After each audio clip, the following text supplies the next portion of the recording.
Your overhead story channel, let's go listening. I wasn't supposed to be home that early. There'd been a busted water main 2 blocks from the office, so management told everyone to head out early and work remotely the next day. It was the kind of unexpected half-day that used to feel like a gift.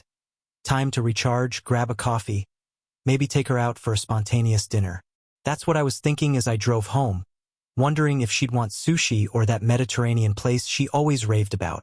I even picked up her favorite chocolate bar from the gas station on the way. Funny how your brain tries to stitch together normalcy right before it gets ripped apart. The first thing I noticed when I opened the front door was the smell. Not food, not candles. Cologne.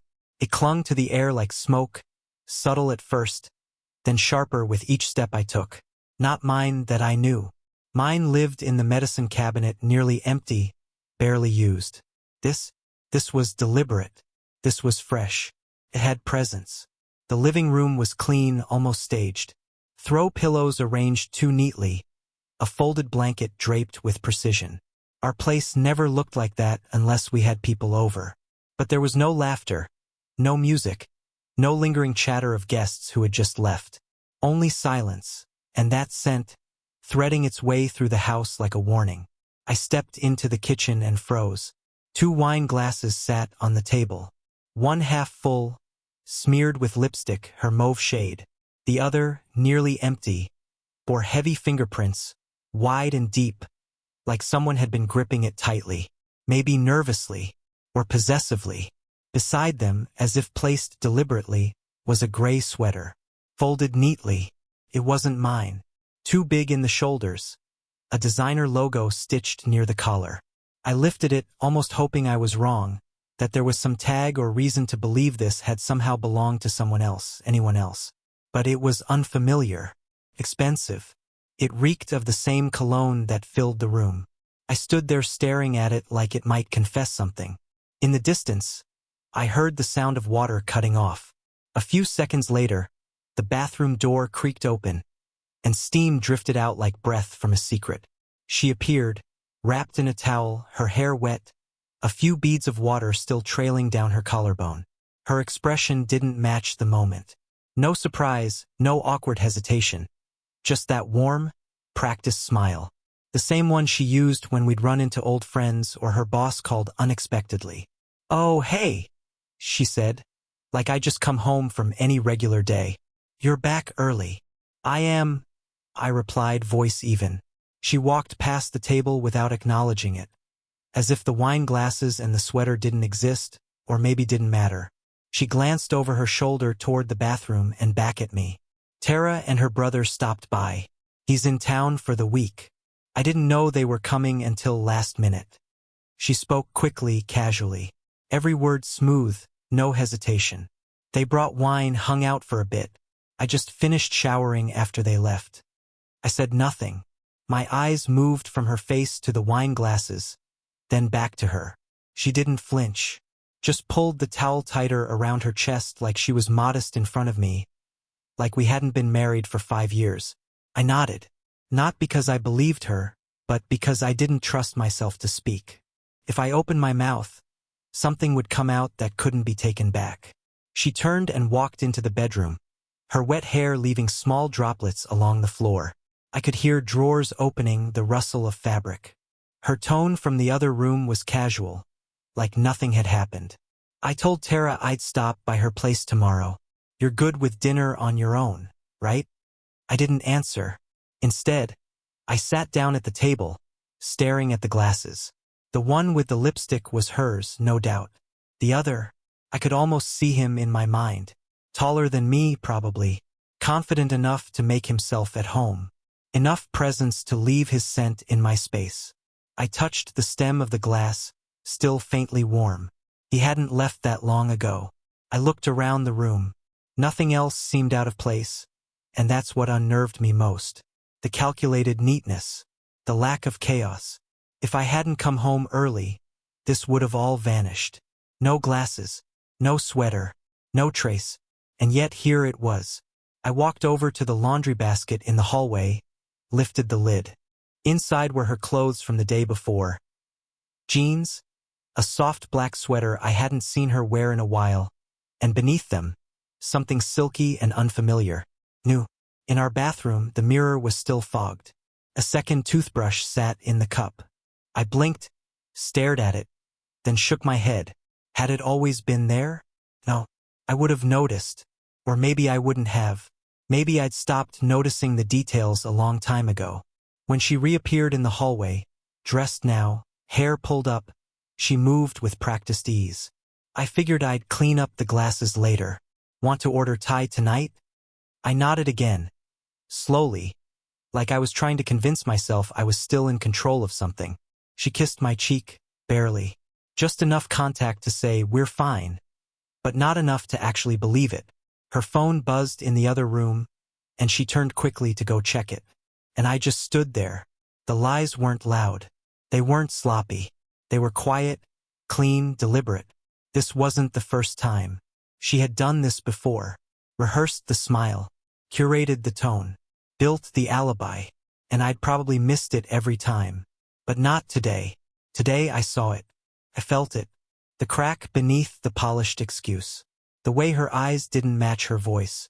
The effortless calm in her words. Like this wasn't panic. It was routine. Something settled inside me then. Not rage. Not grief. Just a strange, sinking certainty. Like the moment you realize you left a door unlocked and it's too late to do anything about it. I didn't know what I'd do yet. I didn't know if I'd confront her, or just let it play out. But I knew this, nothing would be the same. A shift had started in me, slow and permanent. Whatever existed between us before this moment, faith, comfort, maybe even love, had already started dissolving. And she didn't even notice it slipping away. She didn't notice me staring at the wine glasses. Didn't notice the way I was gripping the edge of the table. Didn't notice that I hadn't touched the chocolate bar in my jacket pocket. She didn't notice because she believed her performance had worked. And that told me everything I needed to know. That night, we ate dinner like we always did, on the couch, with a show playing in the background and our legs just barely touching under the blanket. She laughed at the same parts she always laughed at, commented on the plot, sipped wine like nothing in the world was off. And I played along. Not because I believed her, because I needed to see how far she would go pretending everything was normal. I nodded when she talked, responded with short, agreeable phrases, smiled even, but I wasn't there. Not really. I was back in the kitchen, staring at the wine glasses again. Back in the bathroom, trying to remember if that second toothbrush had always been there. I was drifting through every conversation, every recent moment, trying to figure out when the lies had started. Because they had started. That much I knew now. I used to think intuition was just anxiety wearing a disguise. But that night, intuition wasn't a whisper. It was a siren. After she went to bed, I stayed up, sitting in the dark, scrolling through every text message we'd exchanged over the past 2 months. At first, I was just looking for tone. When had she gotten colder? When had her replies started sounding like placeholders rather than real conversation? Then I started to notice the gaps. Long stretches of time between her messages. Busy at work, she always said. Back-to-back meetings. But her job hadn't changed. The hours hadn't shifted. So what was really happening in those silences? There were the photos she'd sent from lunch breaks. Plates of food carefully framed, iced coffee, little captions with emojis. I zoomed in on one from a few weeks ago. A white plate, pasta half-eaten, her manicured hand holding the fork. And across from her, barely visible in the corner of the reflection off her water glass, an arm. Not hers. Wearing a navy jacket with a small logo near the cuff. I hadn't noticed it when she sent it. I didn't want to notice it. That's the thing. You don't just miss signs. You avoid them. You talk yourself into believing everything is fine because the alternative feels unbearable. You trade suspicion for peace and call it maturity. But it's not. It's fear. And I had been living in it for months. I thought about the work emergencies she used to never have. The ones that started popping up every other weekend. The last-minute dinners with clients. The missed calls she'd explain with sorry. My phone was on silent. The dresses she'd claim were old but still had the tags on them. I even remembered one she said she was donating because it didn't fit right anymore. I found it hanging in the back of her closet last week, tucked behind winter coats, still wrapped in dry cleaner plastic. I used to see these moments as quirks. Now they felt like cover stories. I opened the app connected to our smart lock, the one that tracked every time the door was opened. I hadn't looked at it in months. Didn't think I needed to. The logs stretched back further than I expected. And there they were, entries that didn't make sense. The front door unlocking at 10:48 a.m. on a Tuesday, again at 1:03 p.m. on a Friday when I was at work and she was supposedly out running errands. There was one entry at 6:15 a.m. on a Sunday. I remember that Sunday. I'd gone out for a jog. She said she slept in. But now I wondered, who left before I returned? I scrolled through them all, trying to make sense of what I was seeing. But it wasn't just one thing. It was everything. The puzzle pieces didn't just hint. They screamed. And I had ignored them all. I thought back to one night about a month ago. She had been on the patio, pacing, phone pressed to her ear. When I stepped outside, she turned her back to me, lowered her voice and said, "I'll call you back." When I asked who it was, she smiled and said, "Just Jules from work." But her voice had sounded nothing like someone chatting with a coworker. It was softer, more int asterisk mate, almost embarrassed to be overheard. Another time, I caught a glimpse of a notification on her phone. A name I didn't recognize, Troy. It disappeared before I could read the message, and when I asked, she brushed it off. "Oh, he's Tara's brother. He's helping with her move." Tara again. The name kept popping up like a shield. I didn't press. I wanted to trust her, and she knew that. She relied on it. I think that's what hurt most. The betrayal wasn't loud. It didn't come with screaming or slammed doors. Came disguised as normal, as routine. Came because I let it. I opened the shared calendar we used, scrolled through her entries, meetings, birthdays, work trips. There was one from 3 weeks ago. Client dinner, 7 p.m., Lakeside Brasserie. I remembered that night. She came home late, said they went over budget reviews. She was glowing, flushed, smiling to herself when she thought I wasn't looking. That smile was not about budget reviews. I closed the calendar. Then, for reasons I still can't explain, I opened her Instagram. She hadn't posted in a while. Just a few selfies, landscape sh*ts, her usual aesthetic. But I checked the tags. Buried in her story archives, something she probably thought I'd never look through, was a reposted video from someone named @Avery93. Patio, twinkling lights, glasses clinking, her laugh, unmistakable. And then the camera turned. Her hand was on a man's knee. He was turned toward her, smiling like he had nothing to hide. The caption read, "Some nights just feel better with the right company." That was 2 weeks ago. The same night she said she was working late. I stared at the video until it looped again. And again. Like maybe the repetition would make it easier. Didn't. There was no denying it anymore. No more mental gymnastics. No more trying to explain it away. She was hiding something or someone, and had been for longer than I wanted to admit. And still I hadn't confronted her. Not yet. Why? Maybe I needed to feel the full weight of it. Maybe part of me still hoped it wasn't what it looked like, even as every shred of evidence screamed otherwise. But mostly I think I wanted to be ready, because once I said it, once I looked her in the eye and asked, the illusion would shatter. There'd be no going back. No pretending this was just a rough patch. No more borrowed peace. I needed to make sure I wasn't going to ask out of emotion, but out of certainty. So I kept watching. Not her. The patterns. The proof. And the more I looked, the clearer it all became. It hadn't started today. It had started the moment she realized I wouldn't question her. That I wanted to believe in her more than I wanted to believe in my instincts. But those quiet alarms, they'd been ringing for months. I just finally stopped hitting snooze. It was a Thursday morning when I stopped pretending I was imagining things. I hadn't slept. Not really.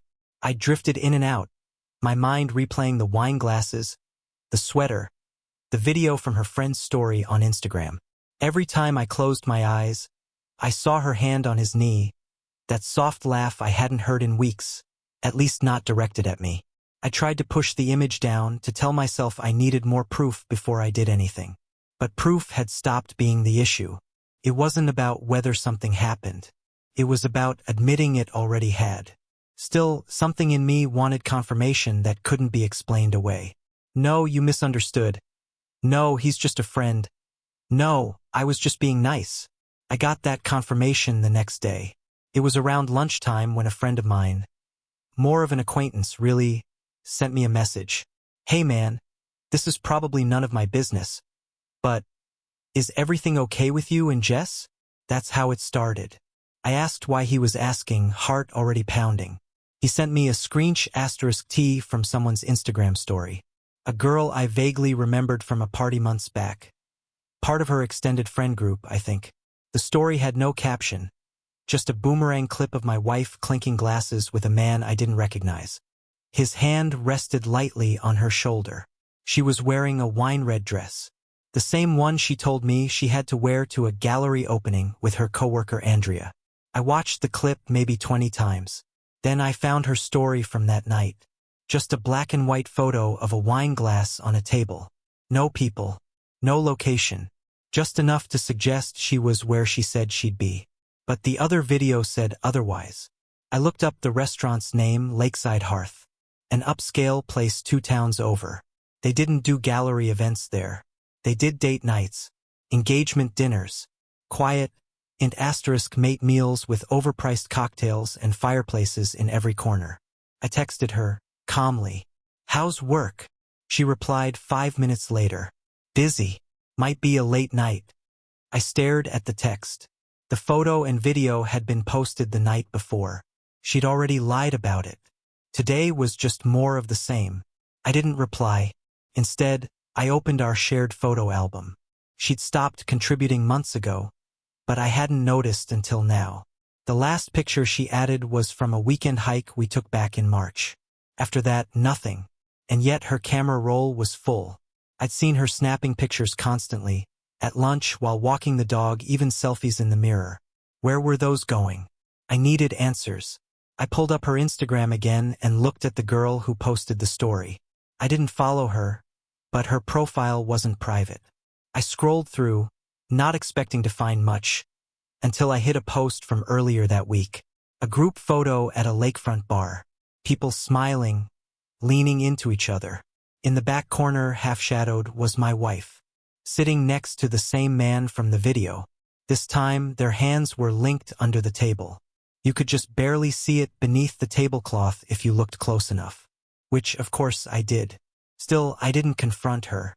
I wasn't sure if I was numb or just waiting for her to finally hang herself with her own rope. That night, she came home later than usual. Said her meeting ran long. She was wearing that same red dress from the video. She breezed in, kicked off her shoes, and poured herself a glass of wine like it had been a normal day. "Long one," she said, dropping onto the couch. "God, I'm exhausted." She didn't look exhausted. She looked alive, energized. She curled her feet under her and grabbed the remote. "Can we watch something stupid? I just need to turn my brain off." I sat beside her, not speaking, eyes fixed on the screen but not watching. My chest felt hollow, but I kept my face neutral. She laughed at something the actor said, then turned to me. "You okay? You've been quiet today." I nodded. "Just tired." She smiled and leaned against me. "Same. We should do a weekend away soon. Just us." I didn't say anything, because the irony would have choked me. That night, while she slept, I copied everything. Every smart lock notification, every photo, every *T, every message. I made backups, labeled folders, organized timestamps, not out of revenge, out of clarity. I needed a record, something undeniable, something that, when it all came crashing down, I could point to and say, this is what broke me. 3 days later, I got the final piece I didn't even know I was waiting for. Another video, another repost. This one from someone's private story, but a friend sent it to me with a note. "Dude, is this Jess?" It was. She was by a fire pit. Same man. Same patio. Different outfit. This time, their hands weren't just close. They were intertwined. His thumb brushed her knuckles while she spoke. It was int asterisk mate. Relaxed. Not some fleeting moment or a misunderstanding. This was comfort. Familiarity. This wasn't a one-time mistake. This was a second life. And I realized something then. She wasn't choosing between us. She'd already chosen. She just hadn't told me. I didn't sleep that night. I watched the video again and again. Not because I needed to, but because I was mourning. I wasn't angry. Not yet. I wasn't even surprised. I was just done. Something in me had snapped, not violently but permanently. I didn't ask questions. I didn't yell. I acted. I pulled up our shared financial dashboard. Every joint account, every autopay bill, every credit card. I changed the passwords. Updated the mailing address to my name only. I called the bank and removed her as an authorized user. It was still within my rights, nothing illegal, just careful. Next, I printed the statements. Found 3 separate transactions that aligned perfectly with nights she said she was catching up on emails. A fancy hotel. 2 out-of-town restaurants.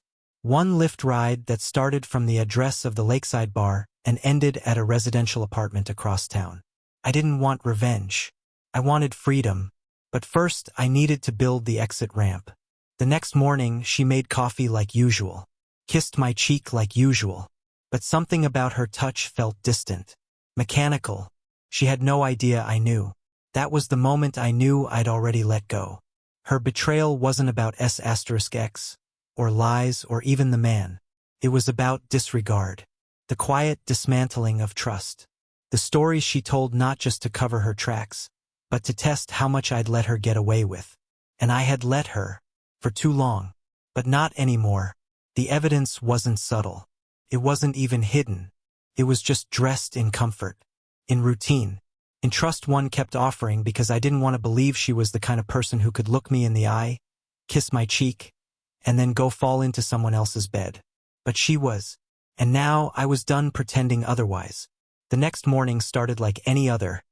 Sunlight slipping through the blinds, the soft hum of the heater kicking on, the familiar clink of her spoon against the ceramic mug as she stirred her coffee.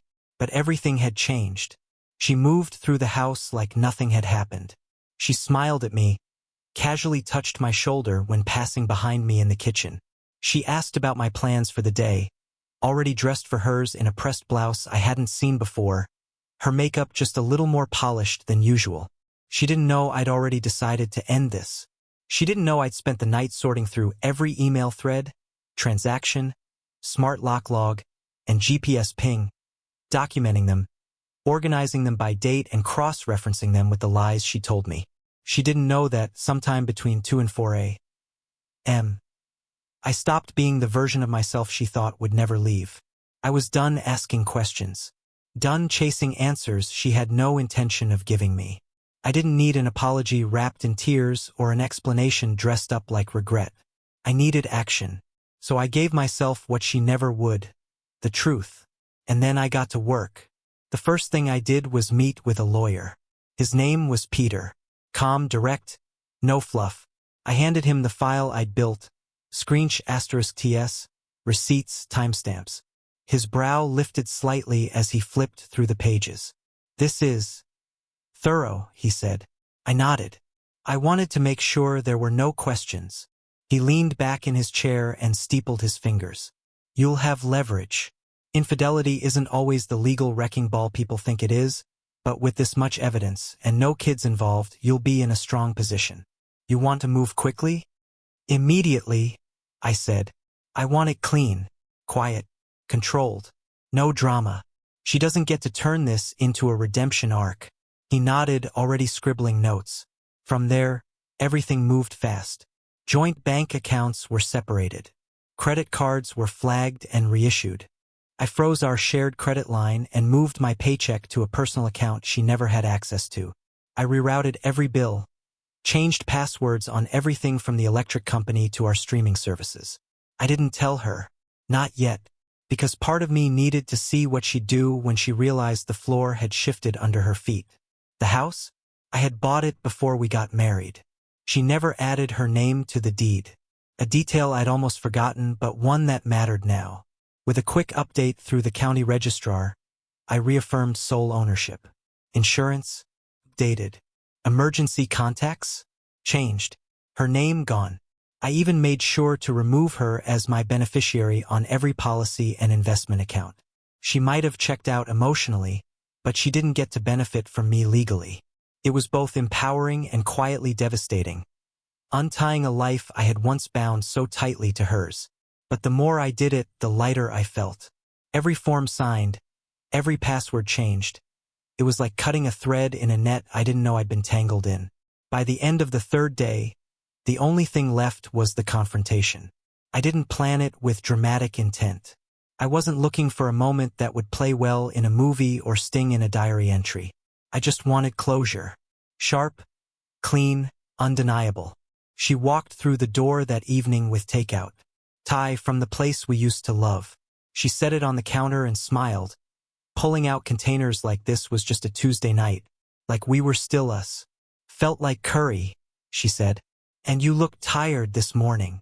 I didn't respond. I just walked to the drawer where I'd stashed the envelope. I handed it to her in silence.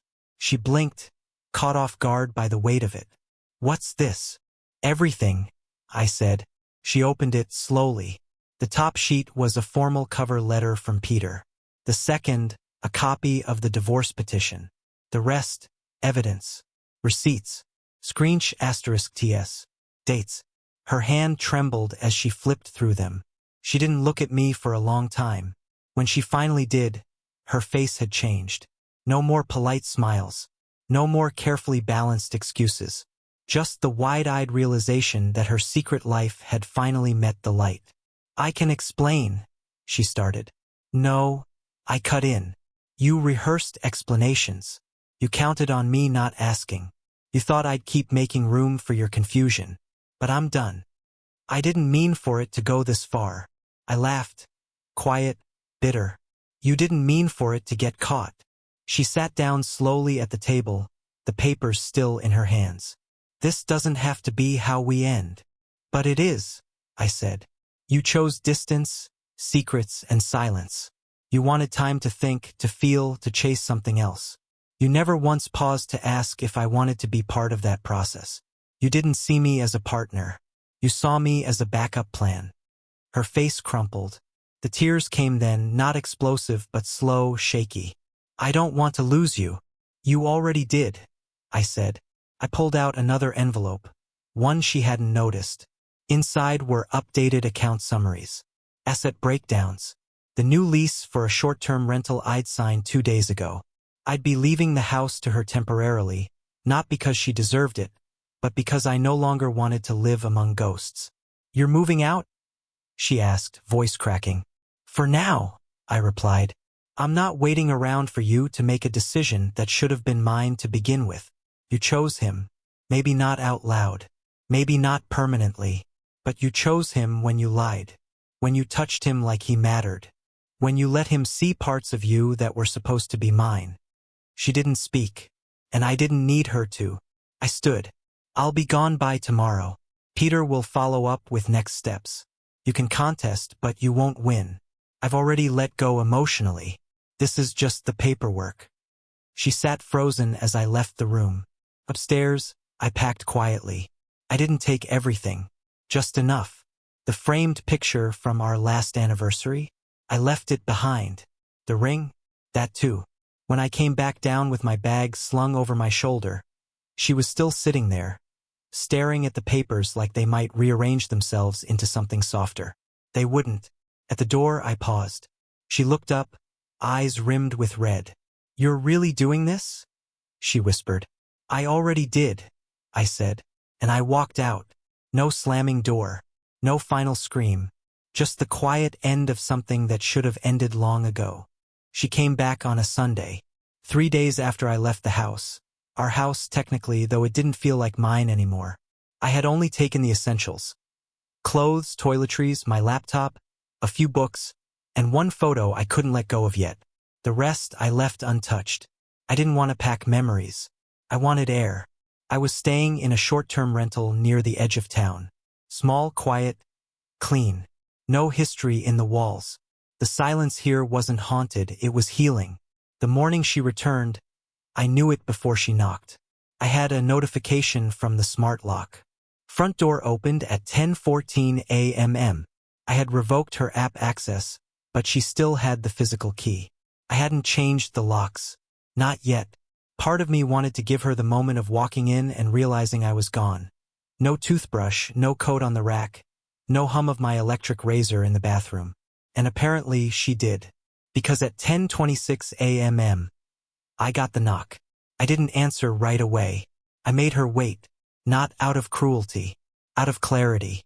I needed her to feel the gap between the choice she made and the consequence that followed. When I opened the door, she stood there looking different. Not in a way you'd notice if you passed her on the street.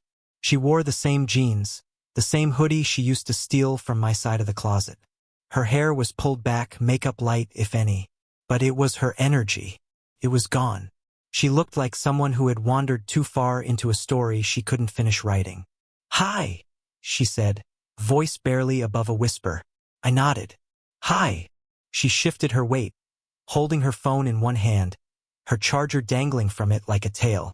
Her other hand clutched a tote bag. Empty, I think. Just something to hold. "I didn't know where else to go," she said. "You had somewhere to go," I replied. She flinched at that, just a little. I stepped aside. Not to let her in, but to let her see. One room. A small table. A chair. A suitcase zipped shut against the wall. "I figured I owed it to you," I said. "To let you see how simple life becomes when you remove the lies." She took a slow step inside, eyes scanning the space. No photos. No decorations. Nothing shared. Nothing sentimental. Just me. Just the version of myself she'd pushed out the door. "I came home," she said, turning back to face me. "And it felt wrong. Empty." "It is empty," I said. "That's what's left when the person you betrayed leaves." Her eyes watered, but I didn't move. I wasn't going to soothe her anymore. That version of me was gone. "I didn't expect it to feel like this," she said. "I thought I'd have more time. I thought. You thought I'd wait," I finished. She nodded, swallowing hard. I did. Silence stretched between us like a bridge burned on both ends. Then I walked over to the kitchen counter and handed her a second envelope. The real one. The one with signatures. Legal documents. Divorce paperwork finalized with a clean split of assets and a waiver of future claims. I had paid the fees. Covered the closing costs. She just had to sign. Her hands trembled as she took it. "You already signed it?" she asked, barely looking up. "Days ago." Her eyes scanned the first page. "You waived everything." "I don't want anything from you," I said. "Not money. Not explanations. Not apologies. Just space." "But I don't want it to end like this." I raised an eyebrow. "You didn't seem worried about endings when you were with him. Or when you told me you were somewhere else. Or when you smiled through dinner knowing someone else had been in our house that same afternoon." "I was confused," she said quickly. "No," I replied, calm and clear. "You were selfish. Confusion doesn't last that long. What you did was consistent. And calculated." She sat down in the only chair. Not because I offered it, but because her legs were starting to give out. "This place," she said, looking around again. "It's so cold." "That's what honesty feels like at first," I said. "But at least it's real." Tears finally fell. Not loud, not theatrical. Just soft, quiet defeat. She held the envelope in both hands, her thumbs tracing the edge. "I didn't think you'd really go through with it," she whispered. "You were always so forgiving." "That wasn't forgiveness," I said. "That was me holding on, hoping, avoiding the truth. But once I saw it, really saw it, I couldn't unsee it." She looked up. "Is there really no chance?" I shook my head. "You left me before I ever walked out that door," I said. "You left when you chose secrets over trust. You left when you needed someone else to feel noticed. You didn't just cheat. You erased me." She pressed her lips together, trying not to cry again. I didn't hate her. I just didn't recognize her. And the longer we sat there, the more I realized. She didn't recognize herself either. I'll sign it, she said finally. I won't fight you. I know, I said. There's nothing left to fight for. She stood, suddenly unsure of where to go next. Her bag still empty, her charger still dangling. The look in her eyes said everything she couldn't voice. I thought you'd still be waiting, but I wasn't. I don't have anyone, she said, almost as a question, almost as a plea. That's not my problem anymore, I replied. And it wasn't cold, it was honest. I had carried her needs for years, sacrificed my voice to keep the peace, tuned myself out so she could feel centered. But peace built on silence isn't peace. It's erasure. She walked slowly to the door, envelope clutched like a life raft, then paused. I'm sorry, she said. I know it's not enough, but I am. I gave a small nod. I believe that. She looked surprised. But believing you're sorry, I continued, doesn't change what you did. She stood there a moment longer, as if waiting for something. Some last thread of familiarity. Some hand reaching out to pull her back into the life she walked away from. But I didn't reach, and she didn't ask again. She walked out the door, quietly, no slam, no final look. She was just gone. And I didn't feel triumphant. I didn't feel sad. I felt still. That's how I knew it was over. Not with a scream, not with a breakdown, but with stillness. Because when you stop chasing something broken, everything inside you finally gets to rest. A week later, her brother dropped off the signed papers. No note from her, just a quiet message relayed through him. She can't afford to fight it. That was the first honest thing I'd heard from her since it all began. No drama, no bargaining, just quiet surrender. Her so-called support